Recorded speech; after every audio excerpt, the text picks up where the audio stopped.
이 영상은 도서 타이탄의 내용을 모티브로 제작되었습니다. 오늘날 우리는 민간 기업인의 신분으로도 우주 왕복선 또는 우주선을 발사할 수 있다는 사실을 알고 있습니다. 불과 40년 전까지만 하더라도 우주 개척이라는 것은 아주 거대한 자본과 노동력 그리고 전문 인력을 필요로 하는 일이었으니까요.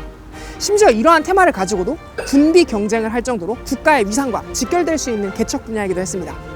그러나 군비 경쟁 이후로 치열했던 냉전이 사실상 종결되면서 이 우주로 나아가고자 하는 인류의 열망은 사그라들고 맙니다. 더 이상 우주 개척이 없을 것만 같았던 그때 어느 열정과 꿈을 품은 민간 기업 리더들에 의해서 우주로의 열정이 그 도전이 다시금 시작되게 됩니다. 그들이 누구냐고요? 오늘은 바로 그 두 사람의 이야기로부터 시작됩니다.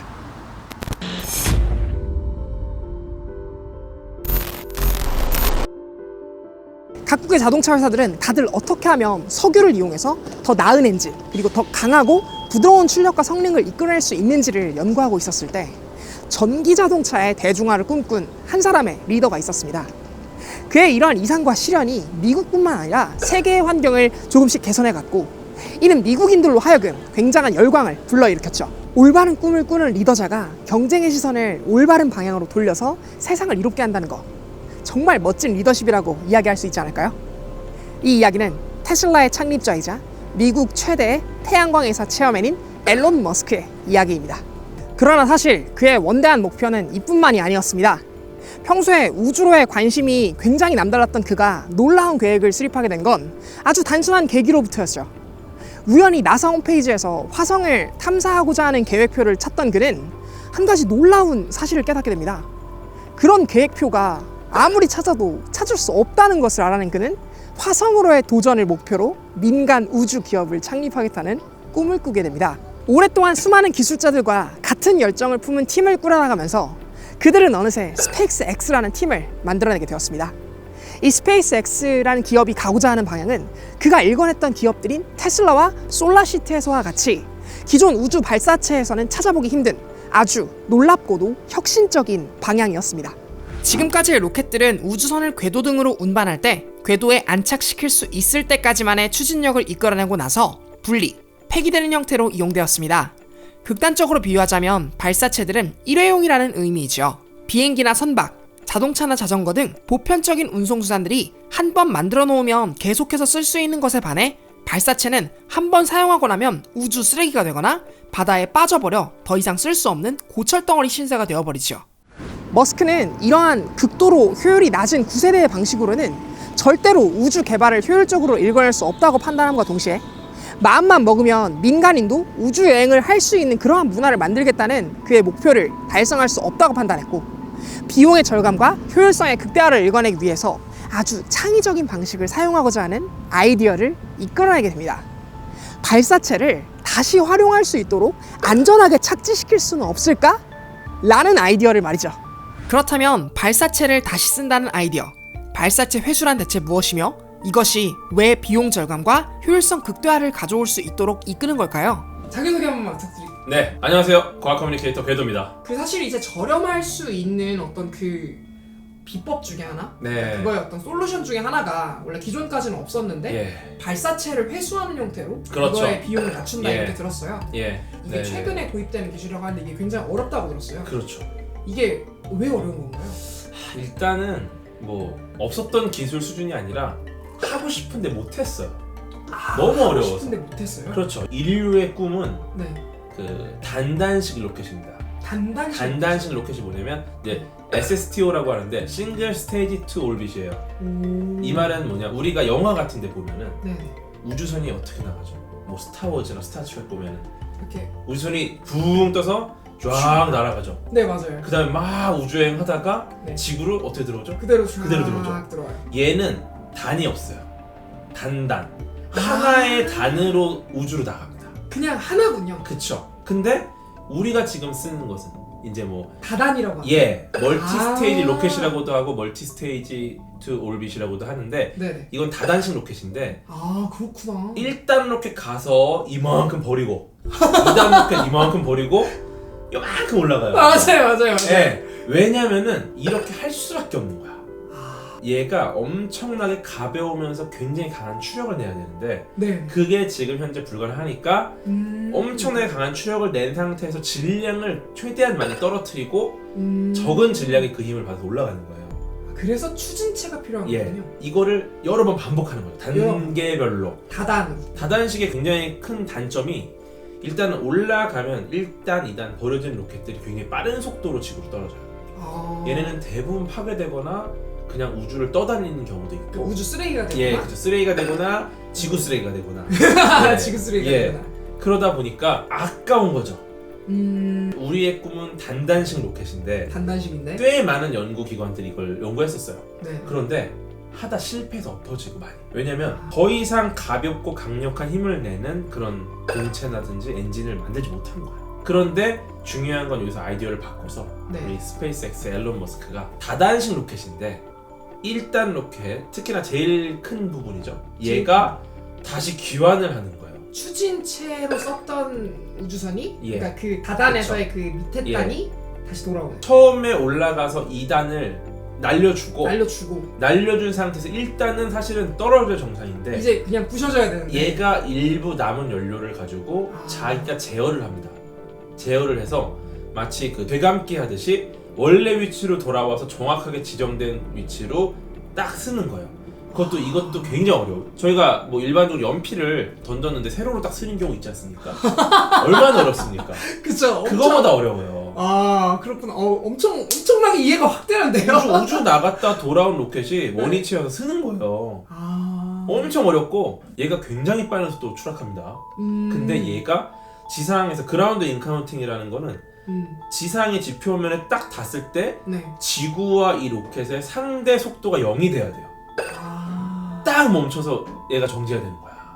그 속도를 맞춰줘야겠네요, 정확하게. 그쵸. 정확하게 자세, 뭐 상대 궤도, 상대 자세 제어를 다 해야 되는데 조금만 빠르면 추락해서 폭발해서 터져버리고 조금만 약하면 이제 내려오다가 엔진 꺼지고 또 떨어져서 부서지겠죠. 정확하게 딱 도착했을 때 정확하게 딱 상대 속도 0이 돼야 되니까 엄청난 자동 제어가 필요한 거고 이걸 성공했다는 거죠. 그렇구나. 이거 다시 쓰면 돼요 이제.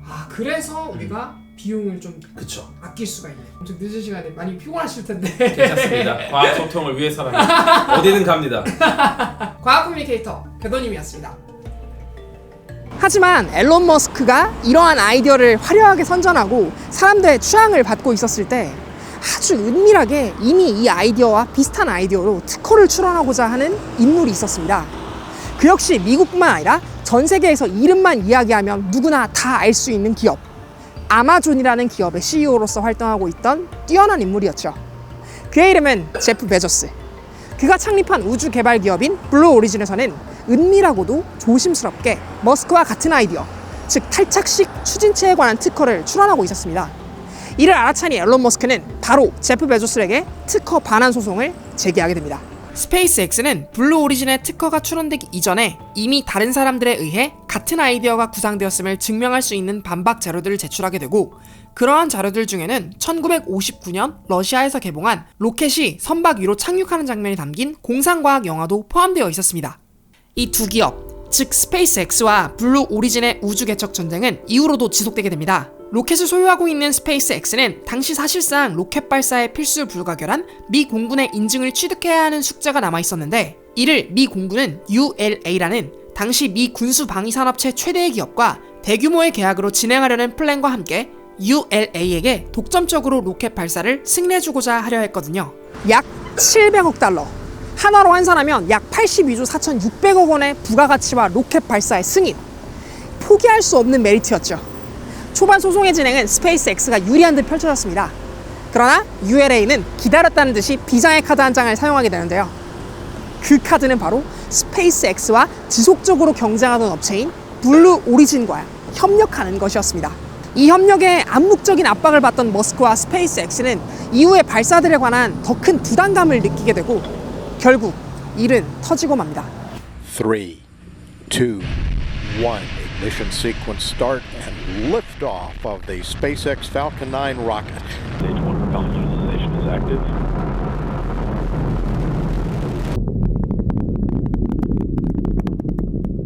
Power and motor remain nominal. Data coming back shows vehicle on course, on track.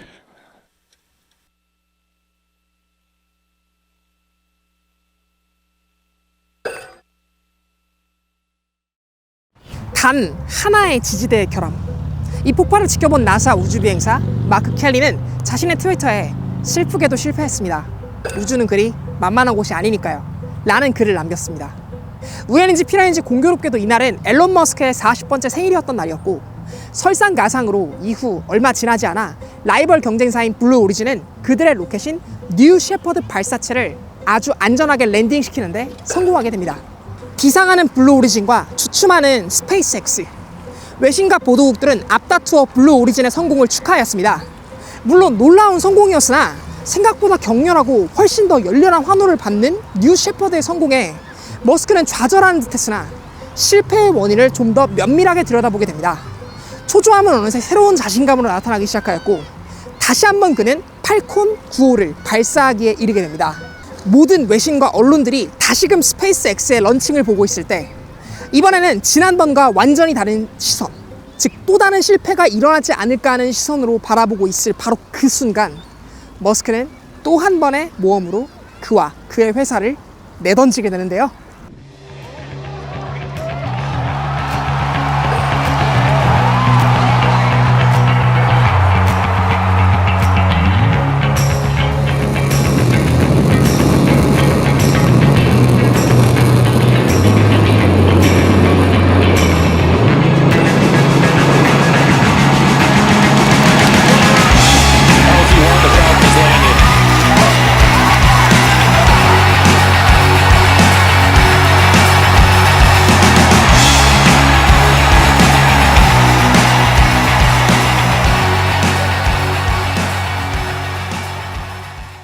끊임없는 우주 개발 속에서 그 긴장감을 가지고 지속적으로 미국의 우주 산업을 이끌었던 두 기업인 블루 오리진과 스페이스X, 그리고 그 두 우주 개척 기업의 수장이었던 제프 베조스와 앨런 머스크.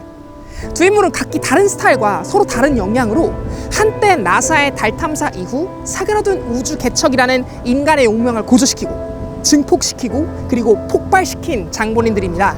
이 두 기업의 발사체에 관한 성과와 우주 개척으로서의 자신감은 나사와 공동으로 진행할 새로운 인류의 도전, 마스 2020 프로젝트의 시작을 알리는 놀라운 일을 곧 맞닥뜨리게 됩니다. 첫 번째 화성 임무에서의 사용될 스페이스X의 로켓 팔컨 헤비를 제안한 머스크는 물론, 나는 꼭 우주에 갈 겁니다라는 포부를 밝히며 점진적으로 우주로의 문을 두들기는 베조스. 둘은 산업으로서의 경쟁을 했지만 그 경쟁은 미국인들에게 문화를 만들었고 애정을 만들었고 열정을 품게 만들어줬습니다. 정말 곧 도래할 것만 같은 우주 개척 시대. 우리는 역사 속에서 이 두 사람의 리더들이 어떻게 우주 개척의 세상을 열어주었는지에 관해 기억하는 날이 반드시 오게 되지 않을까요? 과학쿠키였습니다. 감사합니다. 안녕하세요.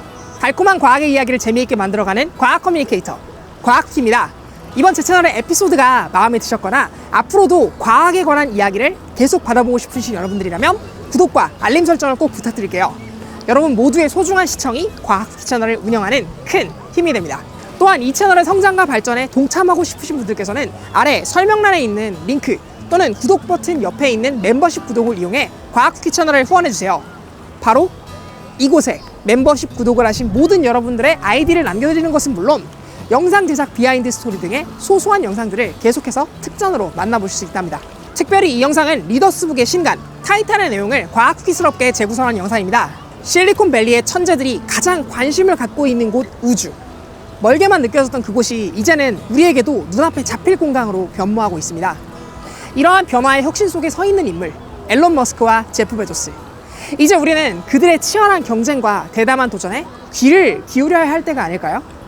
그들의 이야기를 좀 더 알고 싶으신 구독자 여러분들께서는 가까운 서점이나 온라인을 통해 구매할 수 있는 도서 타이탄에서 그들의 이야기를 만나보시는 건 어떨까요? 자, 오늘도 시청해주셔서 너무 감사드리고요. 전 또 다음 영상으로 여러분들 찾아뵙도록 하겠습니다. 언제나 그랬듯 과학을 쿠키처럼.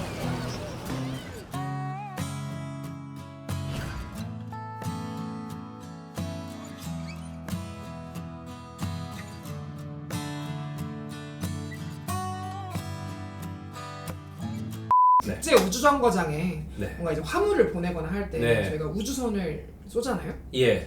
근데 그렇게 한 번 쏠 때 대략적으로 비용이 얼마 정도가 드나요? 아 사실 이게 딱 얼마가 무조건 든다라고 할 수가 없는 게 네. 뭐 약간 그런 식으로 막 도매가가 결정되어 있지가 않습니다. 예, 왜냐면은 예, 얼만큼을 올리느냐, 무엇을 보내느냐, 어떤 발사체를 보내느냐에 따라서 완전 달라요. 아, 예. 그러니까 뭐 얼만큼의 무게를 보내는지 그렇죠. 또 어떤 발사체로 보내는지 예, 예.